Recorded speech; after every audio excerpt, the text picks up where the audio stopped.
Bob Hansen passera à l'histoire comme l'un des pires espions américains. Il y avait eu d'autres affaires d'espionnage, mais celle-ci était titanesque. Personne n'avait jamais rien vu de semblable. Hansen a changé pour toujours le concept de personne de confiance au sein du FBI. Et le plus surprenant, c'est qu'il suivait ce plan depuis le début. S'il pouvait imaginer m'offrir et trahir ainsi Bonnie, quelle autre trahison pouvait-il inventer? C'est une histoire juteuse qui recélait de tout. Tragédie, espionnage et sexe. Si on en faisait un roman, les gens diraient que tout cela ne peut pas arriver. Nous ne saurons jamais qui était vraiment Robert Hansen. Nous ne le saurons jamais.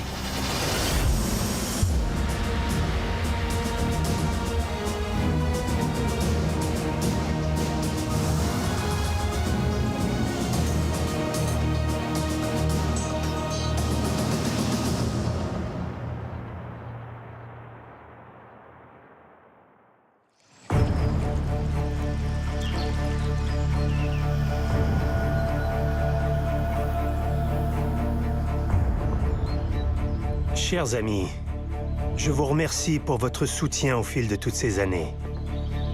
Il semble toutefois que mes services ne vous soient plus utiles.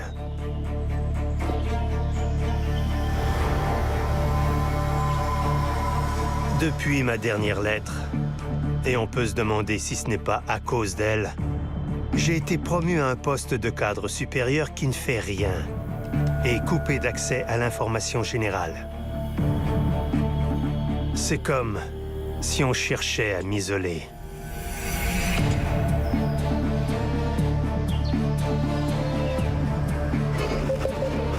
De plus, je crois avoir détecté des signaux radio répétés émanant de mon véhicule. Je n'en dirai pas plus, puisque le seul fait de connaître leur existence suffit. C'est amusant, ces petits jeux d'enfants.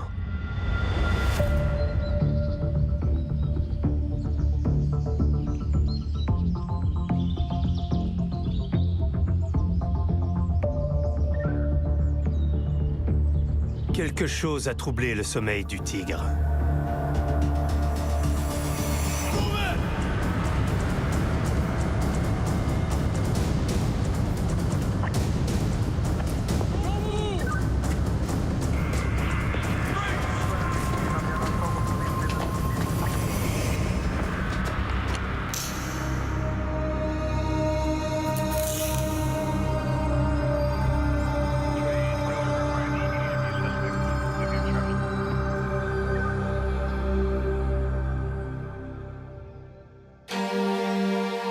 On se croirait dans un roman de l'époque de la guerre froide. Un ancien agent du FBI accusé d'être un espion à la solde des Russes. Je n'oublierai jamais l'instant où j'ai découvert que Bob Hansen était un espion. L'espion allégué, Robert Philip Hansen, agent du FBI pendant 27 ans, comparaîtra en cour ce matin. Ma réaction a été Hansen? J'étais dans un état de choc total. De multiples raisons complexes expliquent pourquoi il a fait ça. Plus nous en apprenions sur lui, plus cette histoire devenait incroyable. Nous étions en présence d'un type qui se présentait comme un bon père, un bon mari, un bon catholique, anticommuniste et fier patriote. Et le voilà en train de vendre des secrets aux Russes. S'il était reconnu coupable de ces accusations, il serait le 3e espion infiltré au FBI de l'histoire. Je savais que ce serait très dommageable parce qu'il avait accès à beaucoup d'informations grâce à son poste au sein du programme de contre-espionnage du bureau. Toute l'ampleur des dommages causés demeure inconnue. Nous croyons toutefois que c'était extrêmement grave. Il avait accès aux adresses de transfuges réinstallées au pays, accès aux systèmes d'armement, aux communications par satellite de toute la communauté du renseignement. C'était inimaginable. Ce qui m'a frappé, c'était de voir à quel point tout semblait prémédité. Je me suis dit que ce salaud démoniaque avait fait exactement ce qu'il avait dit. Il les avait bernés. Il nous avait bernés. J'ai suivi Robert Hansen pendant toute une année au centre de détention d'Alexandria. Je m'appelle David Charney, je suis psychiatre. Je pratique la psychiatrie depuis plus de 40 ans. Dès le départ et de son propre chef, il a pris l'initiative de parler de son enfance, plus spécifiquement et presque exclusivement de son père. Celui-ci occupait beaucoup de place dans son esprit.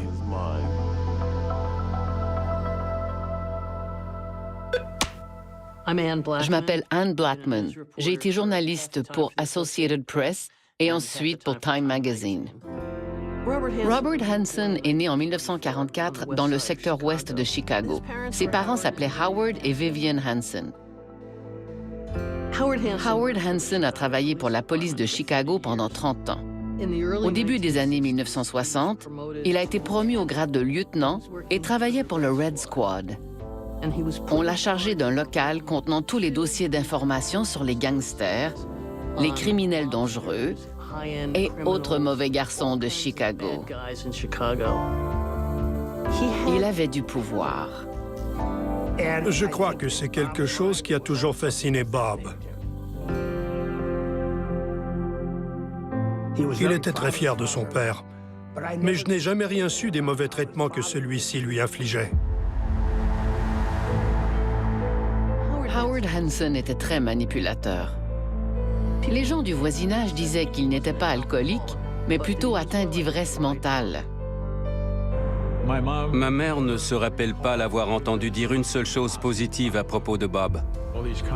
Toutes ses remarques étaient dures et blessantes.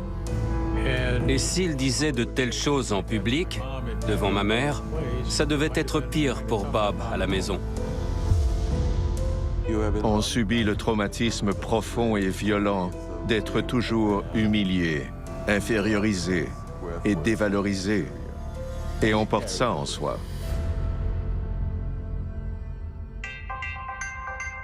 Robert Hansen était un enfant étrange qui n'a jamais eu sa place. Il n'avait pas beaucoup d'amis. Les gens à qui il faisait confiance devaient certainement être très rares. Je m'appelle Jack Oshower et je considère Bob Hansen comme mon meilleur ami. Quelle est la base de notre amitié? Nous étions deux mal-aimés qui se tenaient ensemble loin du groupe des gens populaires. Nous faisions vraiment partie des exclus.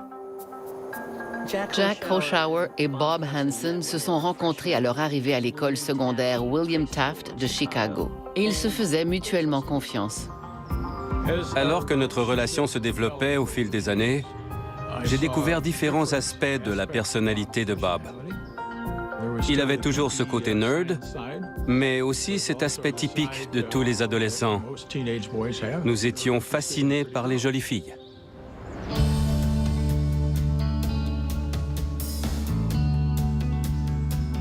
Bob a rencontré Bonnie pendant l'été 1965, alors qu'ils étaient tous deux à l'université. Elle était jeune et jolie. Plusieurs gens disaient que Bonnie ressemblait à Natalie Wood, ce qui était certainement la motivation de Bob. Il voulait une jolie femme à son bras, absolument.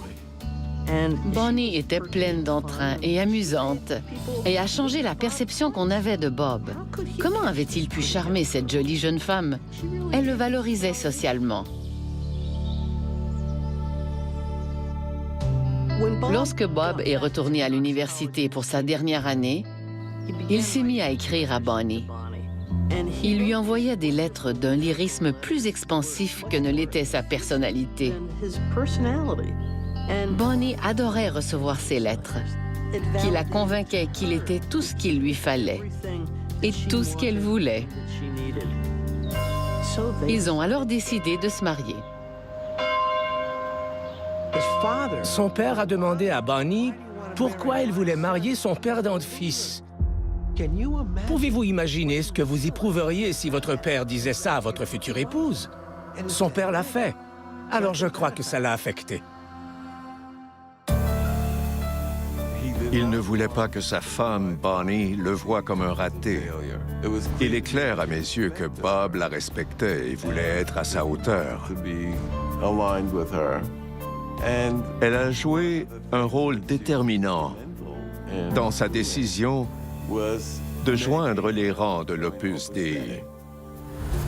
L'Opus Dei est une société secrète catholique qui exhorte ses membres à aller à la messe chaque jour et à se confesser régulièrement. De nombreux adeptes portent le cilice, une ceinture métallique mortifiante qui coupe la chair pour leur rappeler les péchés qu'ils ont commis. Je n'avais jamais entendu parler de l'Opus Dei avant que Bob me dise qu'il se convertissait au catholicisme. Ça m'a surpris. Dans son fort intérieur, il était en quête de règles strictes. Une fois diplômé de l'école de commerce de l'université Northwestern, Bob s'est trouvé un emploi dans un cabinet comptable. Mais il détestait ça. C'était ennuyant. Il n'avait ni le pouvoir, ni accès à des documents secrets, comme son père l'avait eu en tant que policier à Chicago. Bob voulait plus. En 1972, Bob a joint les rangs de la police de Chicago. C'était une époque particulière à Chicago. Le maire Richard Daley avait toujours de nombreuses enquêtes pour corruption sur les bras. Bob a donc été choisi pour faire partie de l'escouade appelée C5. C'était taillé sur mesure pour lui. Il pouvait maintenant espionner ses confrères policiers.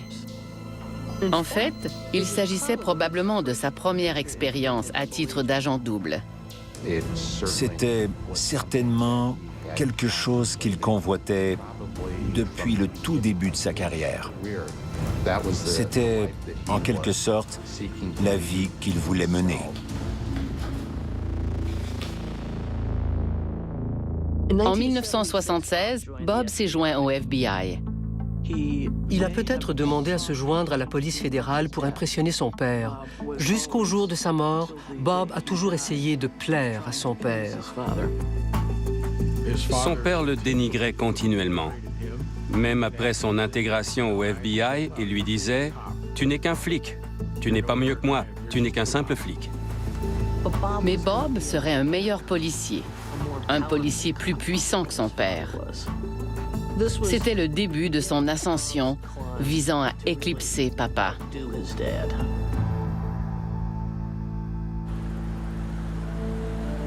À l'arrivée au FBI, on doit prêter serment et jurer de soutenir et défendre la Constitution contre tout ennemi, domestique ou étranger. C'est un jour mémorable dans une carrière au FBI que celui où on se tient debout, la main droite bien levée. Je m'appelle Neil Gallagher. J'ai passé 29 ans au FBI où j'ai été nommé directeur adjoint de la division du contre-espionnage étranger de la Sécurité nationale. Une fois entré au FBI, on fait partie du cercle de confiance. On nous confierait les joyaux de la couronne. Robert Hansen a amorcé sa carrière comme tout agent du FBI, dans un petit bureau d'une petite ville du Midwest américain où il s'occupait des enquêtes criminelles. Il a ensuite été réaffecté au bureau de New York qui cherchait du personnel avec une expertise financière. Ils l'ont affecté à l'escouade des crimes économiques qui s'attaque aux fraudes majeures et au détournement de fonds. Il y a trouvé un comptable lié au service de renseignement étranger et a changé de poste avec lui, ce qui lui a permis d'entrer au service de contre-espionnage après seulement 3 mois à New York. Ça semble très prestigieux, mais c'est pitoyable. Je m'appelle Elaine Shannon. Je suis journaliste d'enquête et je couvre les affaires de justice criminelle et des agences de sécurité nationale. Le chemin de la gloire et des promotions au FBI était et demeure de monter des dossiers et de faire des arrestations. C'est la raison de se joindre au FBI. Le service de contre-espionnage étranger vous éloigne du terrain d'action. On ne sera jamais impliqué dans une fusillade. C'est un autre genre de vie, plus cérébral. Hansen est arrivé à l'aube de l'ère numérique du FBI. Les agents n'avaient pas encore leur propre ordinateur et n'étaient pas très à l'aise avec la nouvelle technologie, alors que l'administration cherchait à faire entrer le bureau dans le monde numérique. Je disais que Bob avait saisi ce que le DOS était avant même que je ne puisse l'épeler. Il a compris les ordinateurs avant tout le monde. Je m'appelle David Major. J'ai été agent spécial de supervision au FBI pendant 24 ans, majoritairement au service de contre-espionnage. Il avait participé à l'installation de notre réseau d'ordinateurs dédié à suivre la trace de nos Russes à New York.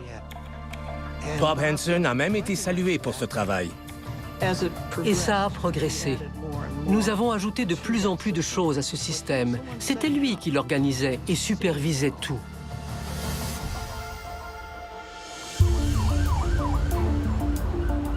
Hansen gravissait les échelons. Être muté à New York, c'est bien. Mais comment y vivre? La plupart des agents, surtout ceux avec une famille, n'avaient pas les moyens de vivre là, ou même près de là. Le père de Bob entre en scène et leur fournit l'argent. Mais le geste vient avec le reproche qu'il a sorti son fils d'affaires. Je crois qu'il vivait dans la crainte que Bonnie voie son mari comme un raté. Et comment définir l'échec? Probablement par le montant d'argent que quelqu'un gagne. Je crois que c'est une puissante source de motivation pour un type comme Bob Hansen.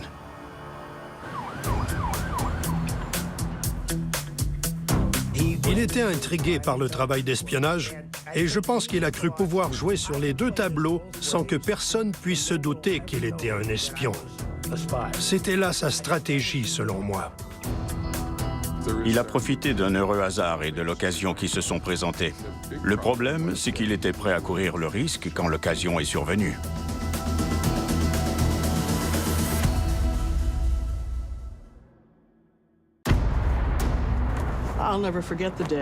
Je n'oublierai jamais ce jour. Ils m'ont dit qu'ils savaient qui était la taupe. Ils ont ajouté que c'était Robert Hansen, Bob Hansen. Je n'arrivais pas à y croire. Il n'attirait pas les soupçons. C'était un homme discret, un type sérieux. Il y avait chez Bob une profonde contradiction. Il ne correspondait pas du tout à l'image qu'il présentait à tout le monde. Je m'appelle Sheila Horan. Je suis entrée au service d'une escouade de contre-espionnage du FBI en 1973. À l'époque de mon arrivée à New York, la délégation soviétique aux Nations Unies n'était qu'à 3 coins de rue de notre bureau. Celle-ci abritait Amtorg, qui était l'organisation soviétique du commerce. Amtorg était l'organisation où le GRU aimait bien placer ses officiers du renseignement. Le GRU est la branche du service secret militaire du gouvernement soviétique. On y accumule tout ce qu'on peut découvrir sur nos services militaires. Les systèmes de défense, les communications, les systèmes satellitaires et tout le reste. Situé en plein cœur de Manhattan, Amtorg était l'endroit parfait d'où leurs officiers du renseignement pouvaient compiler l'information. C'était une façade, et Hansen le savait. Puisque dès l'instant où il s'est mis à travailler à la division du contre-espionnage, il a eu accès à des informations sur les gens qui travaillaient pour les États-Unis au sein de l'appareil soviétique. Il les a trahis. Dimitri Polyakov avait comme nom de code Top Hat, chapeau haute forme. C'était un haut gradé du GRU qui a fourni beaucoup d'informations au gouvernement des États-Unis pendant plus de 20 ans. Bob Hansen a dévoilé l'identité de Polyakov en 1979 à sa première livraison d'informations au GRU. Il a livré des informations cruciales. Il a aussi démontré un savoir-faire hors du commun sur comment échanger et se contacter les uns les autres. Comment utiliser un système de codage ultra sécuritaire. Ces éléments démontrent qu'il planifiait son coup depuis longtemps. Au printemps 1981, Bonnie est descendue au sous-sol. Elle avait vu Bob glisser un message dans une canette ou en extirper un d'une canette. Comme Bob avait commis une indiscrétion des années auparavant avec une ex-petite amie, elle a insisté pour savoir ce qu'il tramait. Il n'utilisait pas le terme espion, mais il admettait transmettre des informations insignifiantes aux Russes pour leur extorquer de l'argent. Il disait des sous pour presque rien. J'ai entendu des chiffres, 30 000 $. C'était beaucoup d'argent, surtout pour un agent du FBI affecté à New York. Bonnie était très naïve. Elle était très encline à croire son mari. Bonnie et Bob sont donc allés consulter un prêtre. Le prêtre lui a demandé de promettre de cesser toutes ses activités et de remettre aux bonnes œuvres tous les gains qu'elle lui avait fait réaliser. Bob a répondu qu'il était d'accord. Pourquoi Hansen a-t-il cessé d'espionner pour un temps? Il y a plusieurs hypothèses là-dessus. Ce que je sais, c'est que Bonnie n'a pas alerté le FBI. Elle l'a emmené voir un prêtre. Il semble que c'était sa façon d'arranger les choses. Il me semble surtout qu'il ne voulait pas que ça se sache.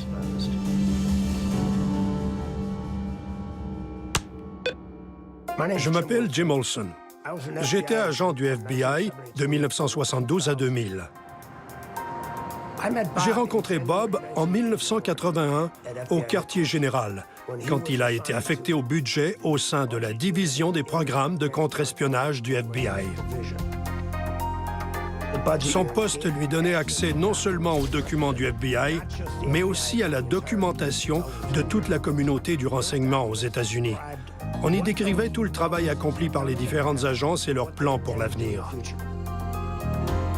Il avait accès à des programmes que la plupart d'entre nous ignorions. Et où va-t-il avec ça? Directement à l'unité d'analyse soviétique. J'ai rencontré Bob à ses débuts à l'unité budgétaire qui n'était que de l'autre côté du hall d'entrée du bureau d'analyse soviétique. Je m'appelle Bob King. J'ai passé toute ma carrière au poste de spécialiste en recherche du renseignement. Mon travail d'analyste consistait essentiellement à retracer des pistes d'activité soviétiques, du GRU ou du KGB aux États-Unis.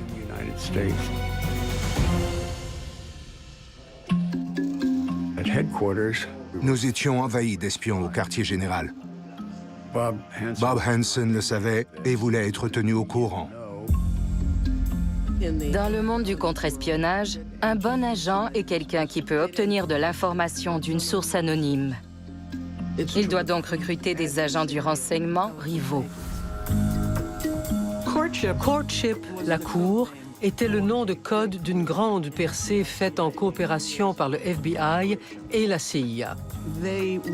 Au milieu des années 1980, l'opération Courtship a réussi à recruter non pas un, mais deux officiers soviétiques du KGB, Sergei Motorin et Valery Martinov.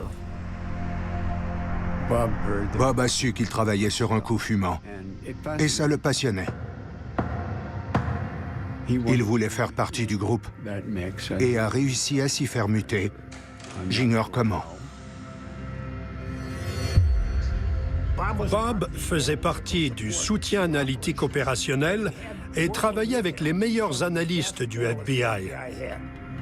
Mais Bob n'a jamais été considéré comme un joueur clé par les agents de terrain soviétiques. Cependant, au sein de l'unité d'analyse où il était affecté, Bob Hansen pouvait tout consulter sans être inquiété, puisque cela faisait partie de son travail. Bob Hansen savait que deux sources essentielles venaient d'être recrutées. Son poste était idéal pour un espion potentiel.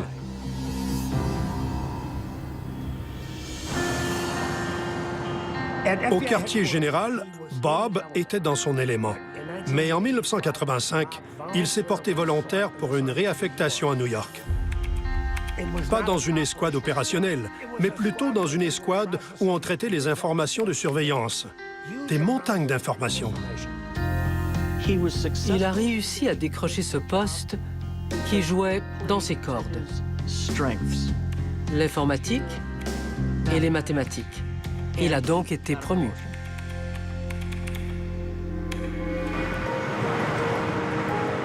La famille a donc emménagé à New York. Bonnie ne voulait pas y aller. Le couple avait alors 5 enfants et elle était enceinte d'un 6e. Mais ils avaient désespérément besoin d'argent. Ils n'avaient pas assez d'argent pour payer les soins médicaux des filles. Cela minait Bob, émotivement et psychologiquement. Son devoir était de veiller sur sa femme et ses enfants, et il en était incapable. La situation devenait dangereusement précaire. Et Bob était un homme de foi. J'ai bien peur que Bob Hansen ne l'ait interprété comme un geste de Dieu, qui lui offrait l'occasion de faire un peu d'argent.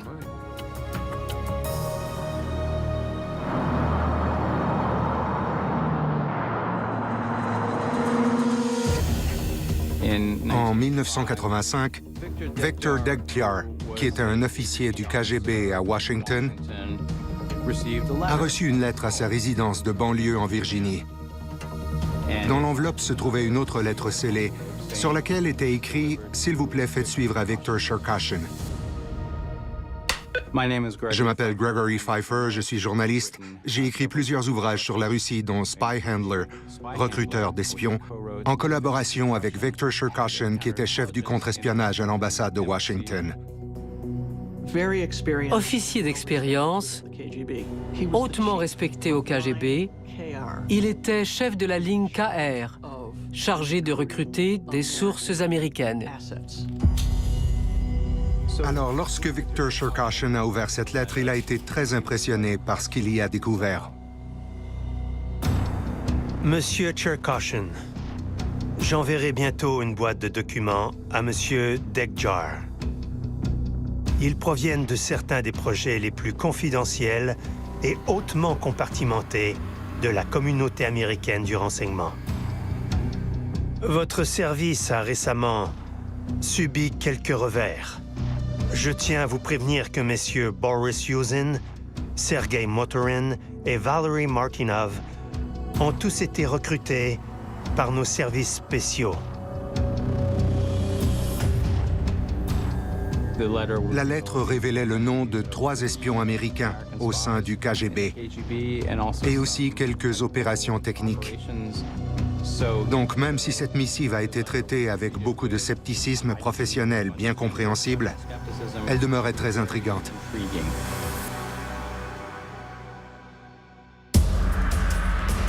Alors, au début des années 1980, Motorin et Martinov sont rentrés en Union soviétique.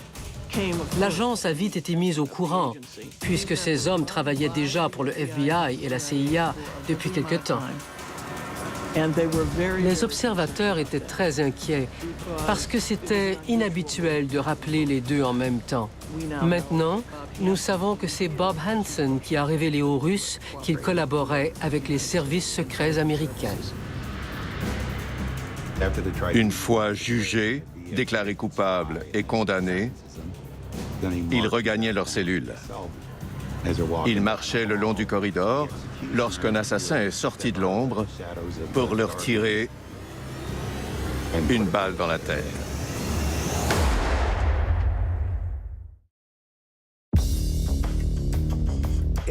En 1985, Bob a commencé un nouveau travail à New York.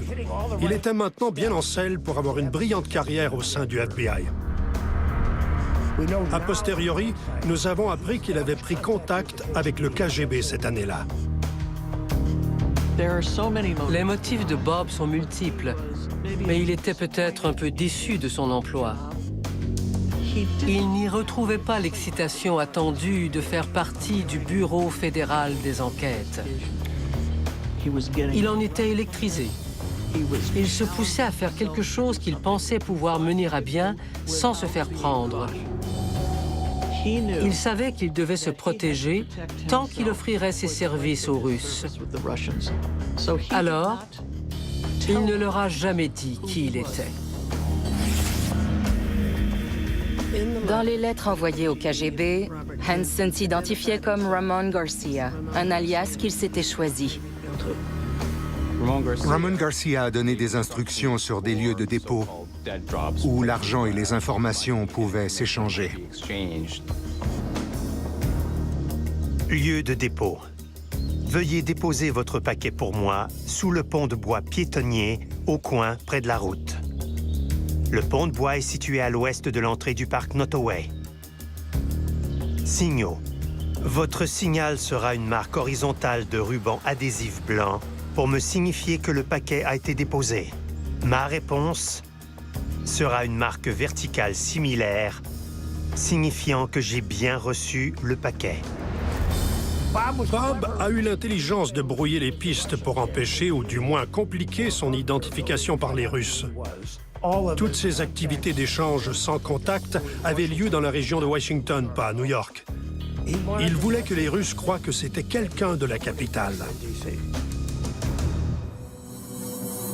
En fin de compte, Ramon Garcia a donné la preuve qu'il était au courant d'informations très confidentielles de la communauté du renseignement américain. Cherkashin a tout de suite voulu le rassurer pour qu'un Ramon Garcia confiant puisse agir en toute quiétude et fournir plus d'informations.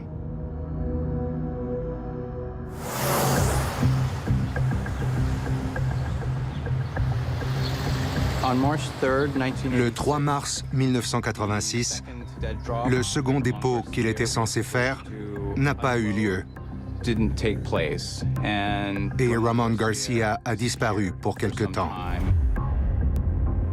Cherkashin a commencé à s'inquiéter et à croire qu'il avait peut-être perdu un agent, mais il a reçu une lettre. Je m'excuse pour ce long silence depuis l'interruption de nos communications. Je voulais m'assurer qu'il n'y avait aucune source d'inquiétude relative à la sécurité. Il a voulu garder un profil bas quelque temps pour vérifier si son anonymat n'était pas compromis.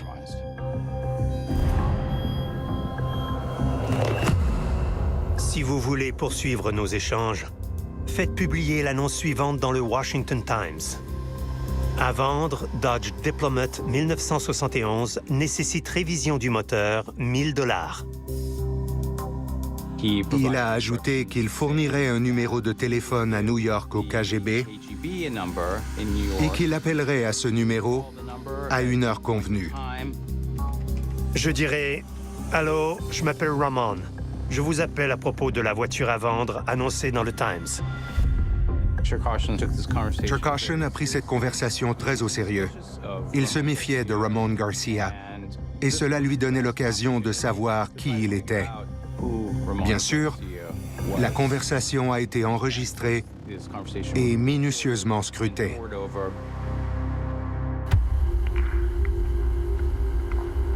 I suggest that our meeting will take place without delay. February 13th, 1 p.m. Okay? 1-3. Yes, 13th. 1 p.m. Let me see if I can do that. Hold on. That should be fine. Okay. We will confirm you that the papers are waiting for you with the same horizontal tape in the same place as we did it at the first time. If everything is okay? I believe it should be fine, and thank you very much. Not at all. Not at all. Nice job. For both of us. Have a nice evening, sir. Bye-bye.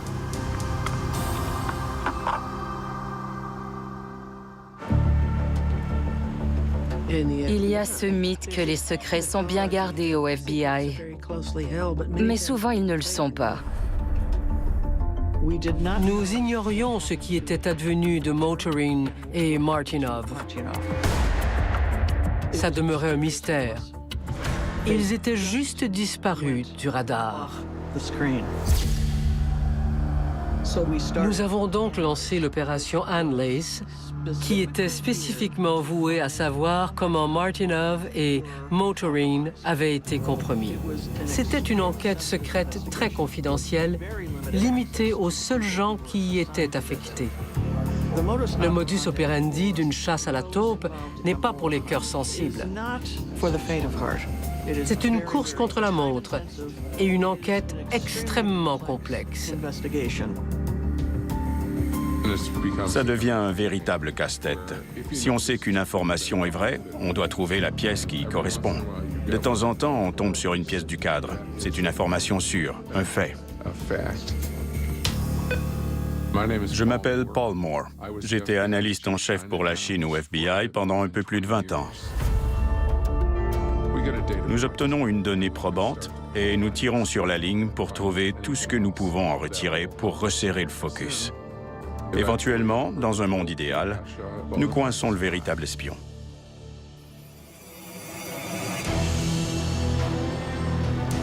La réaffectation de Bob au quartier général du FBI en 1987 était perçue par plusieurs comme un déplacement latéral et non une promotion. C'était plutôt Bob qui préparait son terrain de double jeu parce qu'il avait ainsi accès à beaucoup plus d'informations confidentielles qu'au sein d'une simple escouade particulière comme à New York. Son tout premier travail, dont il assumait même la gestion de tout le programme, était une étude sur les espions infiltrés, une chasse à la taupe. C'est à ce moment qu'un coffre au trésor rempli d'informations lui est servi sur un plateau d'argent. Il n'a pas besoin de les trouver. On les lui dépose sur les genoux.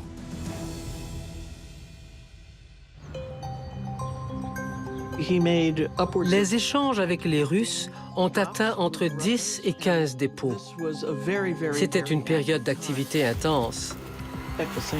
En même temps, le bureau n'arrivait pas à utiliser les résultats d'enquête sur les espions infiltrés. Nous n'arrivions pas à trouver la réponse. Ils ne pouvaient pas y parvenir en éliminant les parties innocentes d'entre les agents qui avaient accès aux informations. Nous savions cependant qu'il y avait une taupe et que cette taupe était encore parmi nous. Un contexte taillé sur mesure pour Bob Hansen. Je veux dire par là qu'il voyait bien que personne ne cherchait en sa direction. Échappant à tout soupçon, Bob se sentait en sécurité.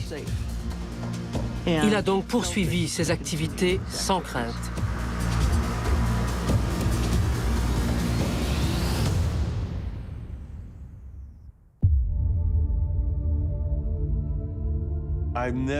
Je n'ai jamais vu un esprit aussi compartimenté que celui de Robert Hansen.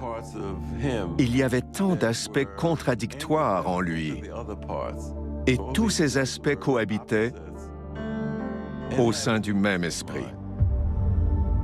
Nous possédons tous notre jardin secret et serions mortifiés de voir nos moindres fantasmes dévoilés au grand jour. C'est normal, nous en avons tous. Mais je ne m'attendais certainement pas à ça de la part de Bob.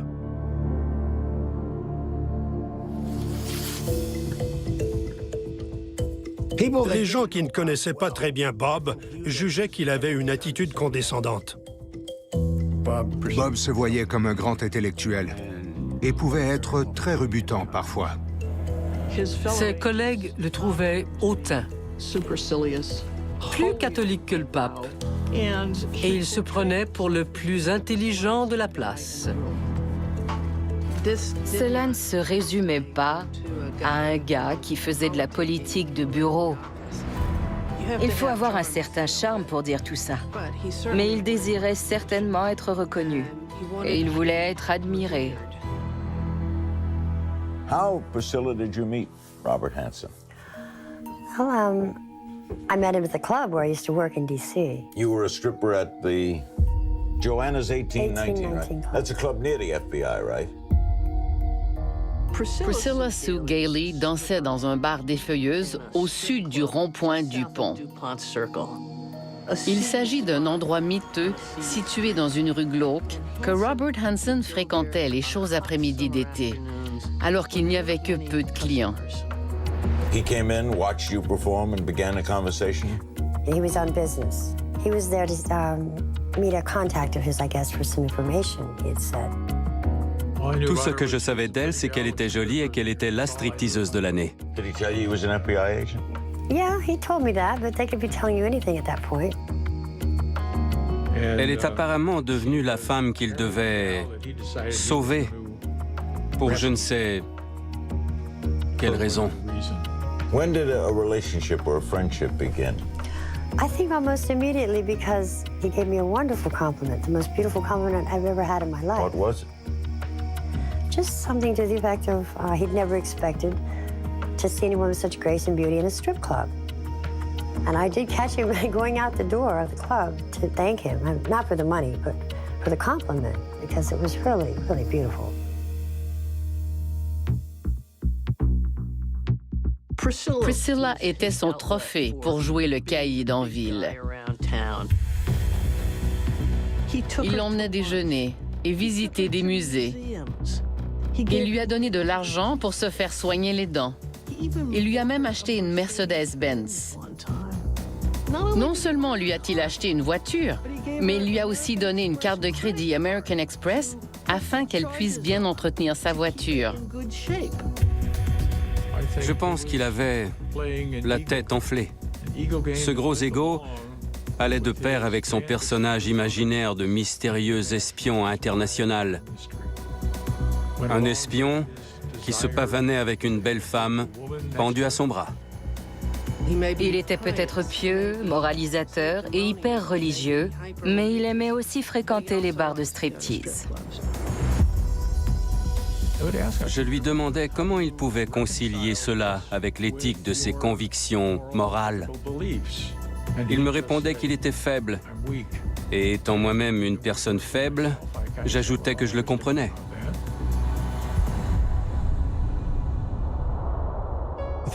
Je pense que Bob a contemplé sa vie et s'est dit que l'un de ses grands accomplissements était d'avoir épousé Bonnie.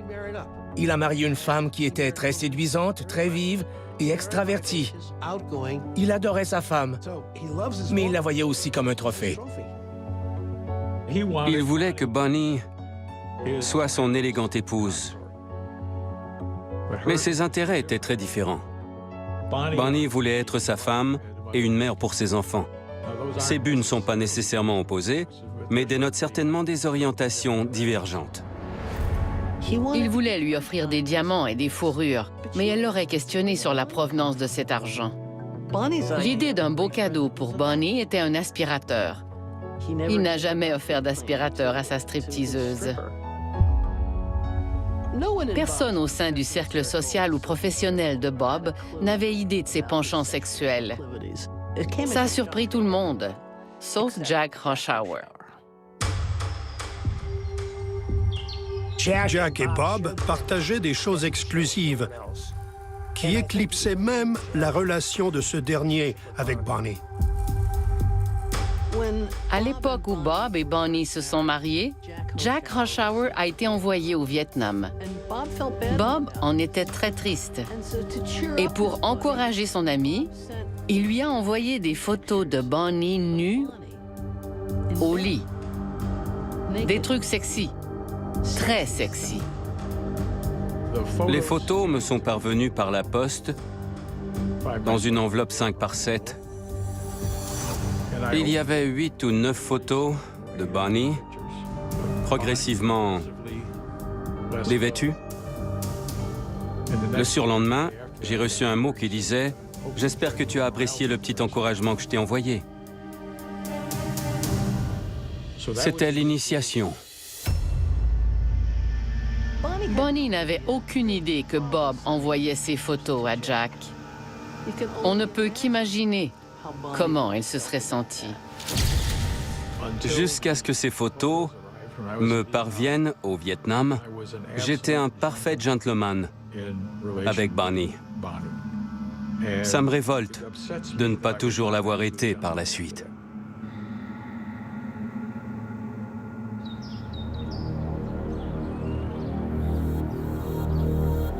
À un certain moment, Bob a suggéré à Jack qu'il apprécierait peut-être d'observer Bonnie en plein débat sexuel. Alors il a laissé le rideau de la chambre à coucher ouvert pour que Jack puisse observer de l'extérieur. Je crois que Jack aimait ça. Bob aussi. Hochauer m'a dit qu'il avait fait ça quelque temps, puis que le temps avait refroidi. Ils avaient alors organisé un réseau télé en circuit fermé. Hochauer n'avait qu'à s'asseoir dans le bureau pour se rincer l'œil. Bob installait le corps de Bonnie dans des angles où son ami aurait une bonne vue. Bob voulait que je voie, dans un sens physique, érotique et sexuel, combien Bonnie était belle. Et je dois dire que c'était vrai. Mais je n'ai jamais rien fait qu'il ne m'ait invité à faire. À plusieurs reprises, j'ai même décliné son invitation. Ça ne veut pas dire que je suis un type bien, mais un faible être humain. C'est une partie honteuse de mon passé et j'en ai honte.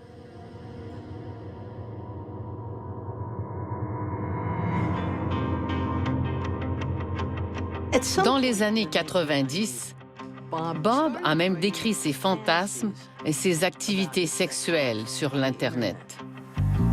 Coiffé d'un chapeau, un livre à la main et un sac dans l'autre, Bonnie s'étendit sur sa serviette en dénouant le haut de son bikini. Non seulement publiait-il des détails sur sa vie sexuelle, mais il utilisait en plus son véritable nom et sa véritable adresse Internet. Il décrivait Bonnie nue et en détail, ajustant sa coiffure devant le miroir ou paradant dans de la lingerie. Il dévoilait tout. Elle me jeta d'abord un regard désapprobateur. Mais mon entêtement excita progressivement son désir sexuel. Bob écrivait ses histoires fantasmatiques sur sa femme qui enseignait la religion. L'enseignant de religion voyait tout cela exposé publiquement. Comment a-t-il pu lui faire ça? Et à ses enfants? C'est incompréhensible. Et comment ces éléments ont-ils pu échapper au FBI? C'est surprenant. C'est étonnant que le FBI n'ait rien vu de tout cela.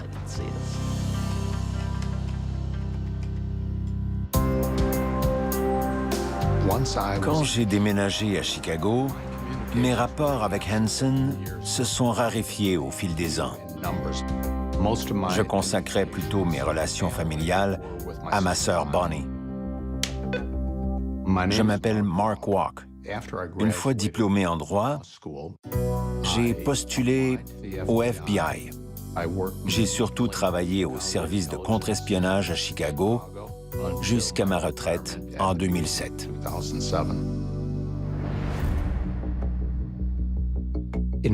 Je me suis porté volontaire en 1985 pour passer une année à l'Institut linguistique de la Défense à Monterey afin d'y apprendre le polonais. Ma sœur Bonnie m'a téléphoné pour me dire que c'était formidable parce que Bob songeait à s'installer en Pologne à sa retraite. C'est un agent attaché au quartier général du FBI qui déclare planifier prendre sa retraite dans un pays du bloc soviétique qui espionne les États-Unis. Ça me semblait tellement aberrant que j'ai relégué cette histoire en arrière-plan. Et je n'y ai plus vraiment pensé jusqu'en 1990, soit 5 ans plus tard. Un cours de formation de 2 semaines se déroulait en Virginie. J'y ai donc emmené toute la famille. Ma femme a passé du temps avec mes proches, dont Jean, Bonnie, Peg et les enfants. Tout s'est bien déroulé et on est retourné à la maison, à Chicago. Et c'est peu après notre retour que ma femme m'a dit qu'il y avait eu une étrange histoire à propos de Bonnie, qui se serait ruée dans la rue pour déclarer qu'elle venait de trouver 5 000 $ dans le tiroir à chaussettes de Bob.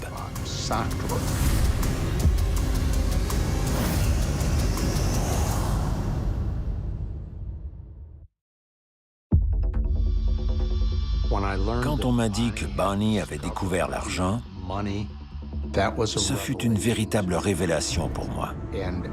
De plus, ma sœur aînée Jean m'a raconté comment Bonnie l'avait découvert et sa réaction de crise en pleine rue à crier qu'elle avait déniché 5 000 $ dans le tiroir à chaussettes de Bob.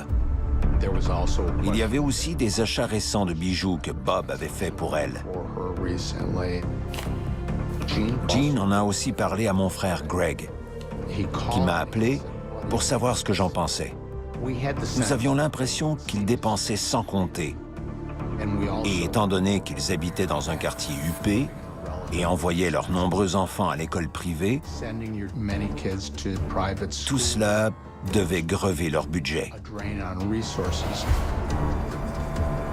Parallèlement, je savais qu'il y avait eu des pertes au sein de notre programme de contre-espionnage.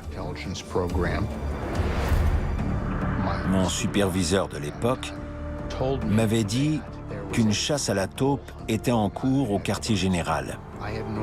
Je ne devais pas être au courant de cela.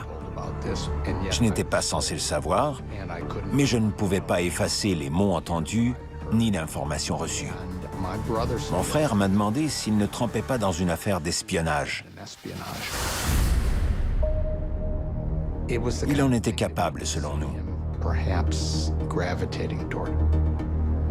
Après notre conversation, j'ai dit à ma femme, « Qu'est-ce que je vais faire avec ça ?» Il m'a répondu de faire ce que je jugeais bien.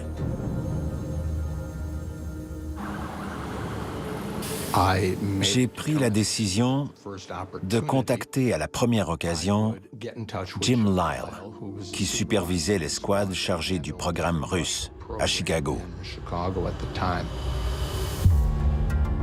Nous nous sommes enfermés dans un bureau et je lui ai confié les 3 raisons qui, prises ensemble, me convainquaient de l'utilité d'ouvrir une enquête.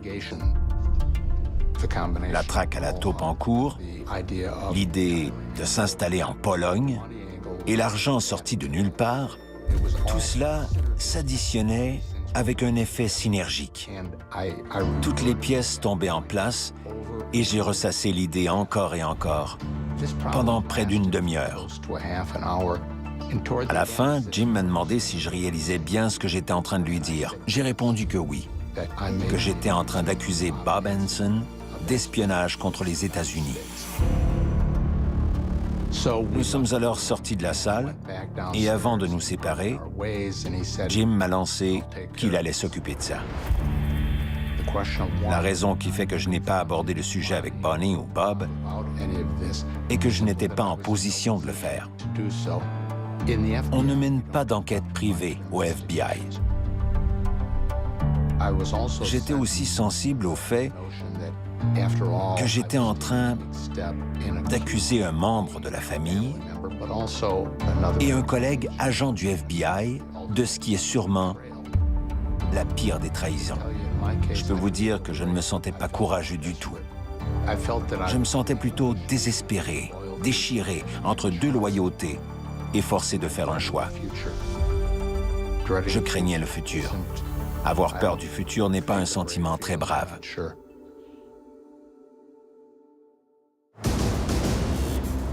Sur le toit du Kremlin, l'étendard de la Renaissance de la Russie remplace le drapeau de l'Union soviétique morte et enterrée. Les activités d'espionnage de Bob se sont arrêtées quelque temps en 1991 à la suite de l'effondrement de l'Union soviétique. Ce fut aussi la déconvenue du KGB en tant qu'organisation. Viktor Cherkashin a pris sa retraite du KGB 10 jours après la tentative de coup d'État contre Mikhail Gorbatchev, qui était essentiellement la fin de l'URSS. Il savait que les temps avaient changé, que la Russie n'était plus la même, et il s'est effacé. De nos jours, on dirait qu'il y avait beaucoup de mercenaires là-bas. Des agents mécontents du KGB qui tiraient leur révérence, mais qui voulaient aussi gagner de l'argent et qui en savaient long. Bob savait très bien ce qui se passait là-bas. Il se savait aussi à risque à cause de tous ses transfuges et autres collaborateurs. Il en venait de partout, prêt à nous vendre toutes sortes d'informations. Il n'est pas fou. Il se dit qu'il vaut mieux laisser les choses se tasser avant de reprendre l'espionnage. Pendant ce temps, l'opération Anne Lace, dédiée à la traque à la taupe, responsable de la mort de Martinov et Motorine, n'aboutissait à rien. Nous n'avions pas de réponse.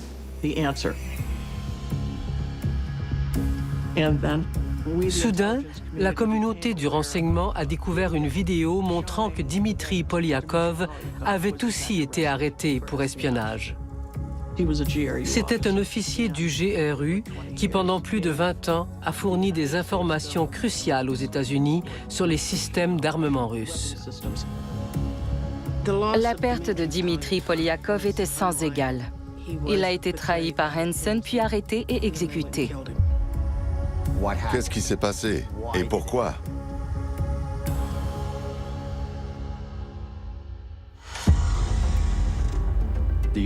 Toute la communauté du renseignement s'est dit qu'il fallait réviser tout le matériel pour vérifier qu'il n'y avait pas eu d'erreur. Il fallait trouver cette taupe. Dans les années 1990, l'agence et le bureau se sont mis à travailler en très étroite collaboration. Des ententes de partage des sources, des méthodes, de la production et des fuites au sein des deux groupes étaient révisées. Nous passions au peigne fin des cas passés d'infiltration au sein du FBI et de la CIA. Des agents gouvernementaux fouillaient la maison d'Aldrich Ames hier pour y découvrir des preuves d'activité d'espionnage. Aldrich Ames était chef du contre-espionnage soviétique à la CIA. L'ancien haut gradé de la CIA et son épouse sont accusés d'espionnage au profit de l'Union soviétique et ensuite de la Russie. Les enquêteurs du FBI cherchaient comment les informations parvenaient aux Soviétiques. L'arrestation d'Ames leur a fourni une partie des explications, mais pas toutes. Des informations qu'Ames ne détenait pas avaient aussi coulé. Ils ont donc poursuivi les recherches. Présumant qu'une autre taupe opérait, ils ont étudié le profil de plus de 200 candidats potentiels. Finalement, la liste s'est resserrée par élimination. Brian Kelly était celui sur qui l'étau se resserrait et il s'en est sorti de justesse. Brian Kelly était un vétéran de la CIA. Brian Kelly avait travaillé sur l'affaire Felix Bloch. Nous savons maintenant que Felix Bloch travaillait pour l'Union soviétique. Il avait été pris pour cible par la CIA et le FBI, mais ils n'ont jamais pu le coincer. Un jour, quelqu'un a prévenu Bloch qu'il était suspecté et qu'il devrait quitter la ville. Et il l'a fait. Il a même quitté le pays. Bloch avait été prévenu. Alors, qui l'avait prévenu? Peut-être Kelly, sachant ce qu'il savait? Ce n'est pas une folle supposition. Brian Kelly était si proche des informations que nous avions pointant vers la taupe que nous nous sommes concentrés sur lui et avons commencé une enquête approfondie.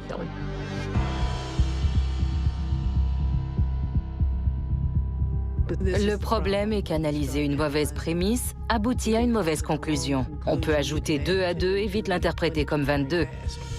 Au bout du compte, nous n'avions de toute évidence pas assez d'informations pour faire une arrestation ou même penser à intenter des poursuites. Brian a été mis en congé administratif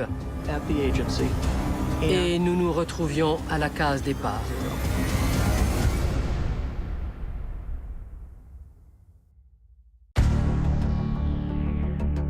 Il y a une hypothèse stipulant que Robert Hansen aurait arrêté toute activité d'espionnage à la dissolution de l'Union soviétique de peur d'être découvert. Simultanément, il voit aussi sa carrière devenir la brillante carrière de policier qu'il méritait. Il finit par être promu au grade le plus élevé, GS-15. Mais un incident avec une ex-employée subalterne expose ses tares.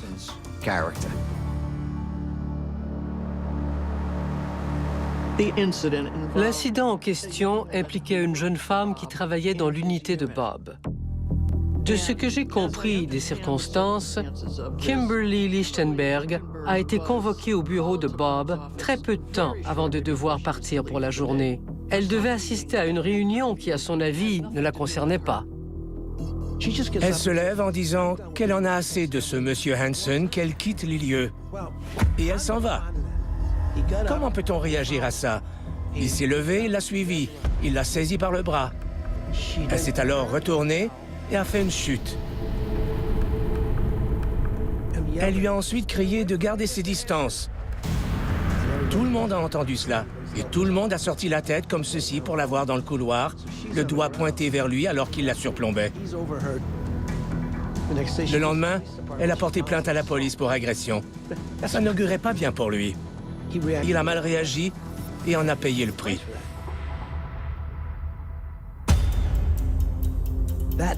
Ce mois de juin-là, il est passé à mon bureau.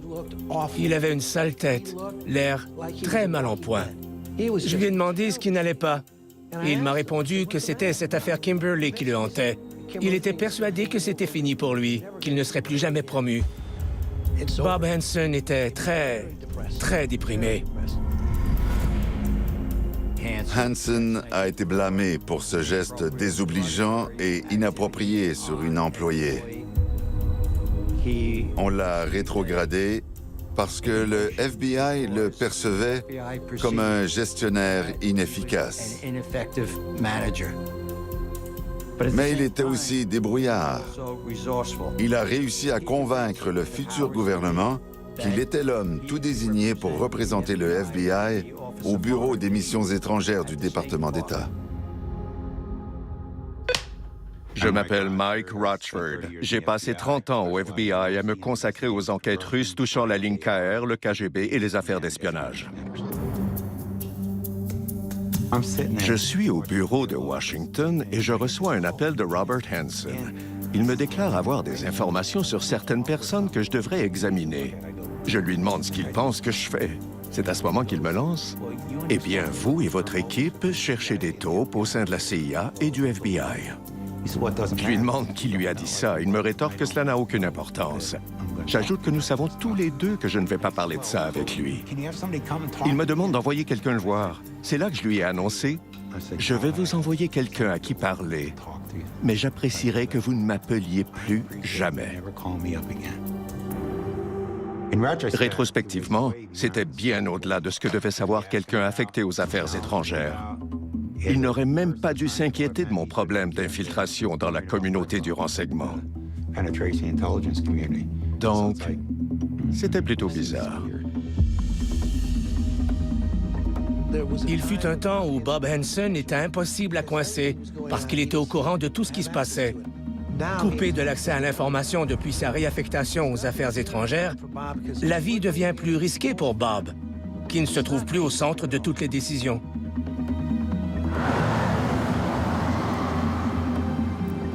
Hansen est donc isolé au département d'État. Il a un ordinateur, il est seul et personne ne le surveille. C'est un bon poste pour un espion. Le système automatisé des dossiers regroupait tous les cas sur lesquels le FBI travaillait.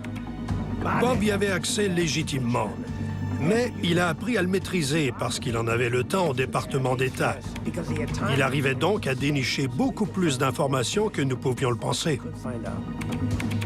Il pouvait voir dans le système automatisé qu'il n'était pas sous examen. Alors rassuré, il a cru qu'il pouvait reprendre l'espionnage sans risquer de se faire prendre. Bob n'était plus en contact avec le KGB ou son successeur, le SVR. En 1999, il a pris contact avec le SVR. Je ne crois pas que son retour au jeu ait eu le même impact financier que son entrée en jeu. Je n'ai jamais autant risqué de me sacrifier pour vous aider. Et vous restez silencieux. Je déteste ce silence. Certaines personnes deviennent dépendantes de ces poussées d'adrénaline et ont besoin de leur dose de temps en temps. C'était peut-être son cas. On pourrait me croire follement courageux ou complètement fou. Ce type écrivait des lettres poétiques, quasiment romantiques. Mais il était très exigeant et son besoin était pressant. Il en voulait plus. Je dirais de tout miser sur mon irraisonnable loyauté. Il n'y a que moi qui puisse être perdant. Je ne suis pas psychiatre, mais je crois qu'il doutait de son habileté d'exister sans cette excitante identité d'espion infiltré.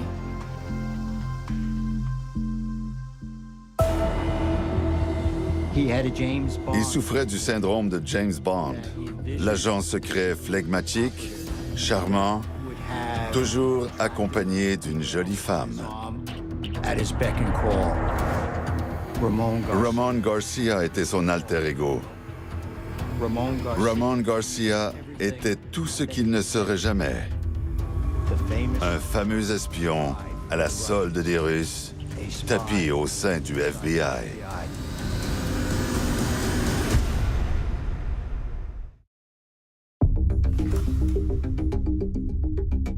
J'étais l'ami de Bob Hansen au FBI pendant 20 ans. Mon hypothèse est qu'il y avait 2 Bob Hansen en opération. L'espion du KGB,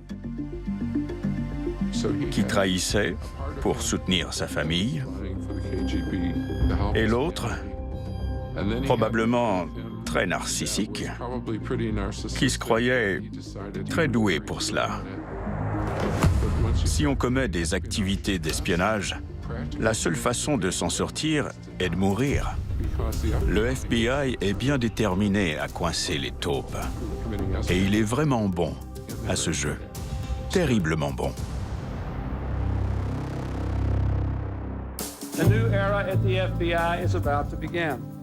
Une nouvelle direction est entrée en poste à la division d'espionnage du FBI. Cette nouvelle équipe a compris qu'analyser toutes les données pour isoler la taupe prendrait une éternité.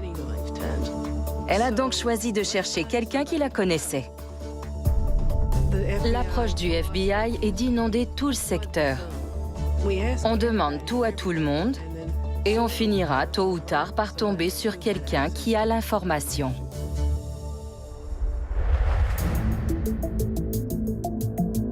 Mike Rochford a relancé un programme antérieur sous le nom de code Bucklure, amalgame de dollars et appâts. Ils se sont dit, dressons la liste des officiers clés du KGB selon leur poste et accès, et s'ils nous livrent tout ce qu'ils savent sur le recrutement au sein de la communauté du renseignement, nous les paierons. Au fil des ans, j'ai négocié avec, je ne sais plus, 35 à 38 Russes. Rochford et son équipe ont identifié un individu qui correspondait à leurs attentes. Il travaillait dans le privé, comme plusieurs anciens officiers du KGB, et cherchait à étendre ses opérations à l'international. Nous avons donc organisé sa venue aux États-Unis. Une venue sous le couvert d'une négociation d'affaires. C'était la première occasion de croiser quelqu'un de valable. Il arrive ici pour ce contrat d'affaires voué à l'échec, puisque nous l'avions conçu pour échouer. Mais son billet n'est pas remboursable, et le départ n'est que dans 2 semaines. Le lendemain de son arrivée, je le croise dans la rue à New York, et je lui demande comment il va. Il me demande qui je suis. Je lui réponds que je suis Mike Rochford, un agent du FBI. Et que voulez-vous, ajoute-t-il? Je lui rétorque, je suis ici pour faire de vous le plus grand homme d'affaires russo-américain de l'histoire de nos 2 nations. Point barre. Mike lui a parlé et a fini par faire admettre à ce gars qu'il possédait un dossier sur le nom de code Ramon Garcia.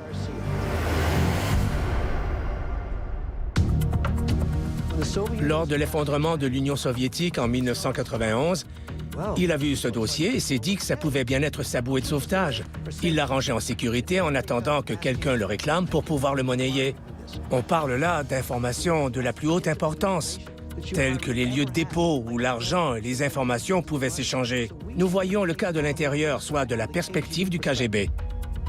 Mike Rochford et son équipe ont trouvé la source idéale pour notre traque à la taupe. Parce que cette source nous livrait tout.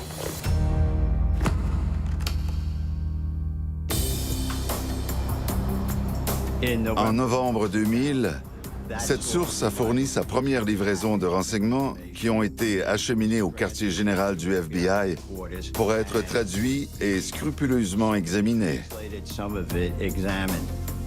À l'intérieur de ce paquet se trouvait un paquet plus petit sur lequel était noté de ne pas ouvrir jusqu'à ce que la source en explique la signification. Évidemment, cela a piqué notre curiosité, mais nous avons respecté sa demande et nous ne l'avons pas ouvert. Il avait une autre surprise pour nous. L'enregistrement d'une conversation téléphonique entre Ramon Garcia et un de leurs officiers. Nous avions cru que ça pouvait être Brian Kelly et il n'avait pas quitté notre radar. Brian Kelly demeurait le suspect numéro 1 qui pouvait bien être la taupe.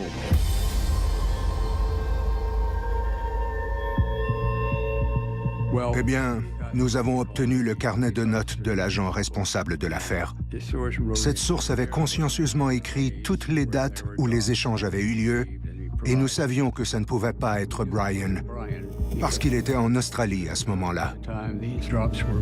Si ce n'était pas Brian, alors qui?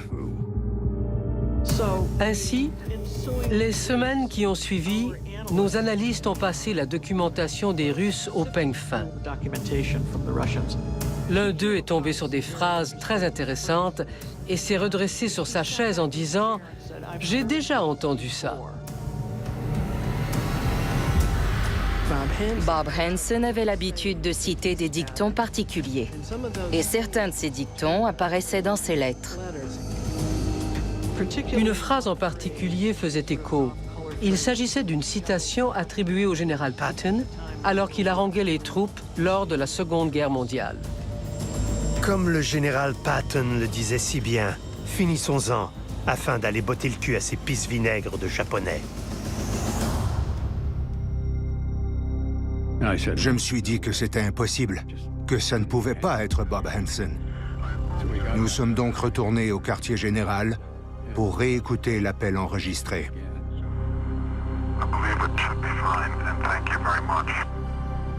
Une certitude s'impose, il s'agit bien de Bob Hansen.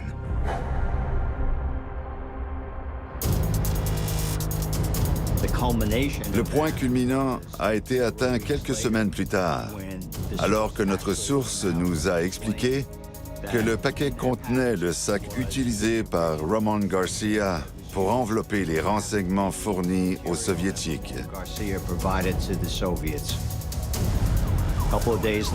Dans les jours qui ont suivi, le directeur adjoint du FBI a fait irruption dans mon bureau, tout souriant.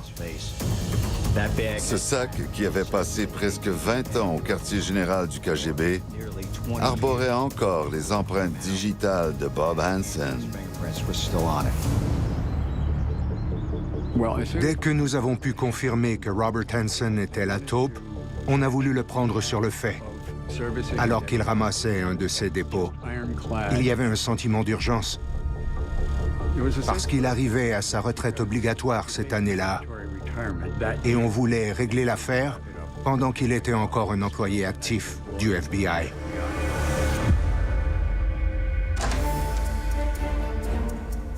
Il fallait faire sortir Hansen du département d'État pour le ramener au quartier général du FBI. Nous avons donc élaboré le stratagème de lui offrir une promotion à un poste de haute responsabilité au FBI. J'ai dû faire la comédie pour le convaincre que c'était bon pour sa carrière et que j'avais vraiment besoin de lui.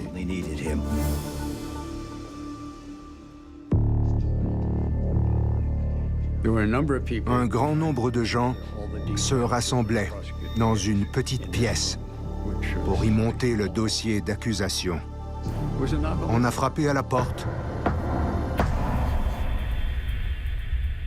et tout le monde a gardé le silence.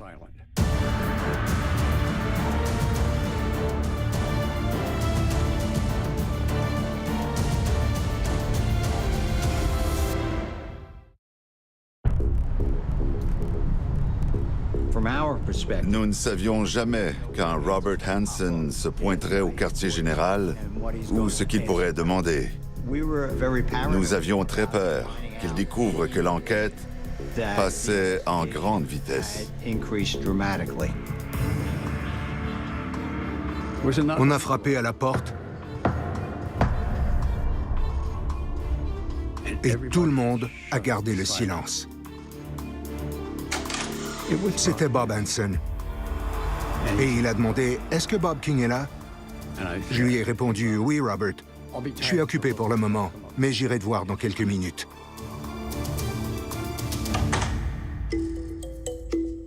Je suis ensuite monté le voir à son bureau et il m'a demandé « Alors, êtes-vous sur le point d'arrêter la taupe ?» Je lui ai simplement répondu que c'était là mon plus grand souhait. Il a fini par se lever pour partir et j'en ai profité pour m'éclipser. De retour en bas, j'ai raconté notre conversation en m'excusant des oublis parce que c'était plutôt flou. À son nouveau poste, Bob n'avait plus l'accès au système de traitement automatisé des dossiers qu'il avait au département d'État. Il ne pouvait plus parcourir et scruter librement les dossiers du FBI. Alors, je pense que Bob s'est dit, un instant, j'ai été promu cadre supérieur, mais mon accès aux informations est plus limité qu'avant. Il y a quelque chose qui cloche. Dans sa dernière lettre aux Russes, il se plaint d'avoir une haute fonction à ne rien faire. Il y souligne aussi avoir perçu une interférence de radiotransmetteur dans sa radio AM/FM. Il dit « Quelque chose a troublé le sommeil du tigre ». Bon, maintenant on lit ce document et on se dit qu'il voyait venir sa fin. Mais il a quand même effectué le dépôt de février qui a abouti à son arrestation. Il y a beaucoup d'émotions dans l'air. L'exaltation du fait que l'arrestation a été bien effectuée, sans que personne soit blessé, mais aussi l'humiliation de savoir que nous avons eu un espion parmi nous durant toutes ces années. Le 18 février 2001, quelqu'un a frappé à ma porte.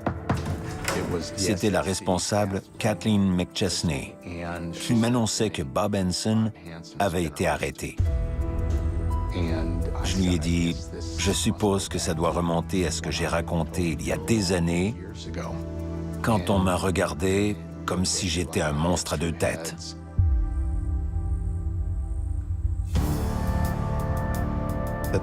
À l'époque, j'étais agent de liaison de la CIA. Je m'appelle Jim Lyle. J'ai été agent du FBI de 1980 jusqu'à ma retraite en 2002. J'y travaillais sur des affaires criminelles et de contre-espionnage. Première chose lundi matin, Langley. Le téléphone sonne tôt, 7h30. Washington, nous devons vous parler. Mark Walk a été contacté par la direction de la division de Chicago et il a dit qu'il vous avait signalé des inquiétudes il y a plusieurs années au sujet de Hansen. Alors je me creuse les méninges pour essayer de me rappeler ce qui a bien pu se passer. Les mots précis sont un peu vagues, mais tout ce dont je me souviens, c'est que Bonnie Hansen avait trouvé de l'argent dans un tiroir de Bob et ne savait pas d'où il venait. C'était quelque chose du genre, parce que je me souviens de ma réaction qui était « Je ne sais pas, Mark. Tu sais peut-être qu'elle devrait juste en discuter avec Bob. Elle a des choses à régler, ou tu pourrais lui parler. » Apparemment, il y a des rapports selon lesquels il a déclaré être préoccupé par cela à cause de la chasse aux taupes. À Washington, je n'avais aucun problème d'infiltration, de fuite d'informations ou de traque à la taupe. Tout cela m'était inconnu. Affirmer que nous avons discuté du fait que Hansen pouvait être en train de commettre de l'espionnage ou que j'aurais pu le mettre sous enquête, non, je n'ai jamais eu de conversation de la sorte. Sinon, je m'en souviendrais, parce que ça aurait été d'une importance capitale. Il n'y avait rien pour lancer une enquête, à mon avis. Mais selon l'opinion du grand public, il s'agissait d'un autre exemple de l'incompétence de la direction du bureau. Le rapport de l'inspecteur général du département de la justice a traité de tout cela et sa conclusion était « Nous acceptons la version de Walk ». C'est ce qu'ils ont dit. Ça me donne encore des palpitations cardiaques aujourd'hui. C'est vrai. Ils ont accepté sa version des faits et pas la mienne. C'est quelque chose qui me hante encore, profondément. Malheureusement, je pense que la seule chose sur laquelle Lyle et moi sommes d'accord à propos de cette conversation est qu'elle a eu lieu et que nous avons parlé de l'argent, des 5 000 $ dans le tiroir à chaussettes. Mais je pense que c'est à peu près tout, et c'est dommage.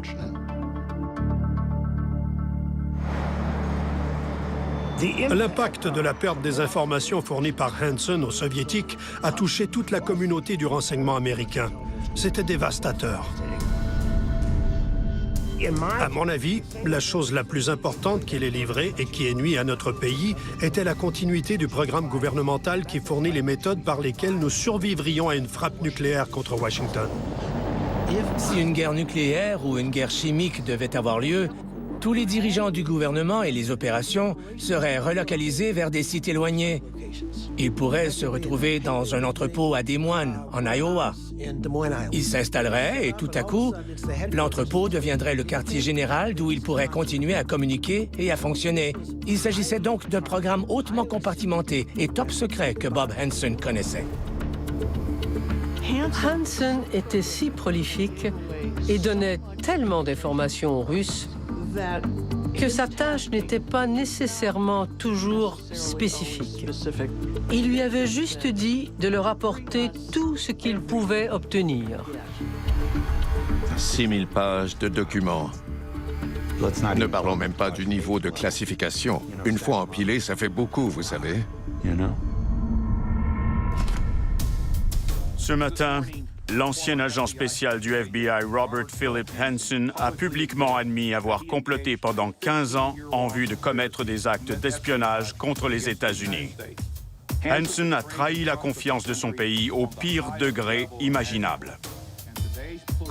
Je n'ai jamais vu une enquête passer de l'identification à l'arrestation et aux poursuites en 3 mois. C'était un accomplissement incroyable. Je consacrerai toutes les ressources nécessaires pour veiller à ce que justice soit rendue dans ce cas ou dans tout autre du même genre. John Ashcroft, qui était procureur général à l'époque, aurait adoré que la peine capitale soit imposée. Mais le FBI et le département de la justice jouaient sur le long terme. Il ne voulait pas être soumis à un procès parce qu'il ne voulait pas dévoiler toutes ses sources, toutes ses méthodes, tous ses gadgets, toutes ces petites choses qui aideraient énormément les services ennemis.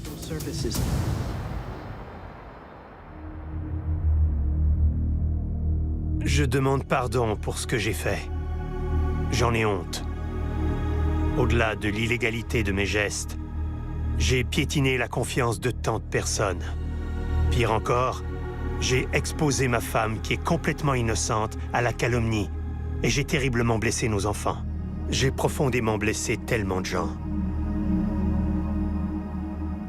A-t-il exprimé des remords? Oui, il veut vraiment se racheter. C'est la raison de la disposition d'aujourd'hui. Il voulait aussi expliquer à son ancienne agence ce qu'il avait fait et comment il l'avait fait. Ce sont des questions qui les intéressent. Ils vont apprendre des choses qu'ils ne savaient pas. Il voulait interroger Robert Hansen. Il voulait savoir à quoi il avait eu accès Et tout à coup, Hansen s'est ressaisi et il a oublié des trucs. A-t-il vraiment oublié des choses ou les manipulait-il?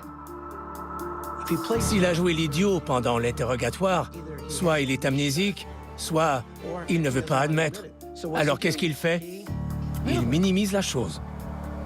Ils ont simplement dit « Tant que nous penserons que vous vous moquez de nous, vous allez passer du bon temps en prison à sécurité maximale. Qu'est-ce que ça vous ferait ?» Et ça ne lui faisait pas grand-chose. Il était censé se rendre dans un centre de sécurité minimale près de sa famille. C'était l'entente, mais il l'a rompue. Lorsqu'il s'est présenté en cour, il a regardé tous les agents du FBI qui s'étaient alignés devant le tribunal pour le voir. Il a souri. En fin de compte, il les avait déjoués.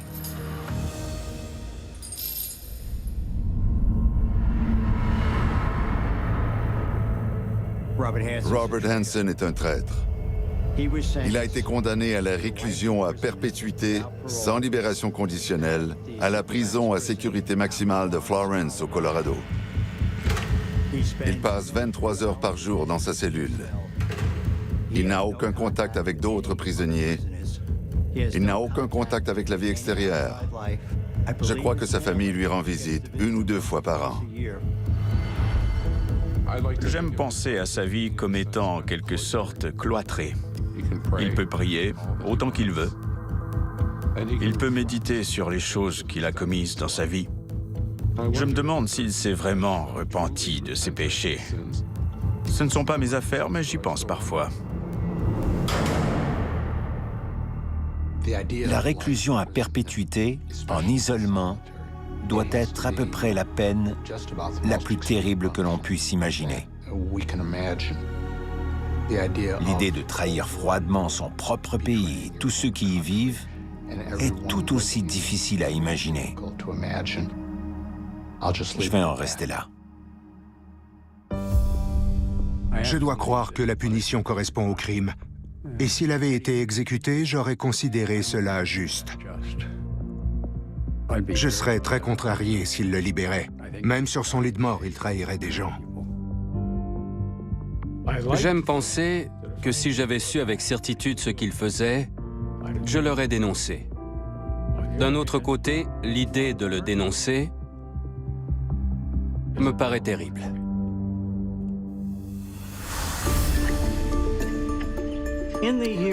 Dans les années qui ont suivi l'arrestation de Bob, et depuis maintenant 20 ans, j'en suis venu à le percevoir comme une pauvre âme, une âme troublée. Il a eu beaucoup d'influences négatives dans sa vie, à commencer par la relation qu'il avait avec son père, qui était tout sauf heureuse et épanouissante. Je ne pense pas qu'il ait jamais guéri du mal que ses premières expériences et ses expériences de vie ultérieures lui ont infligé. Il a essayé de les surmonter en devenant agent de police, puis agent du FBI. Et enfin, un très bon espion.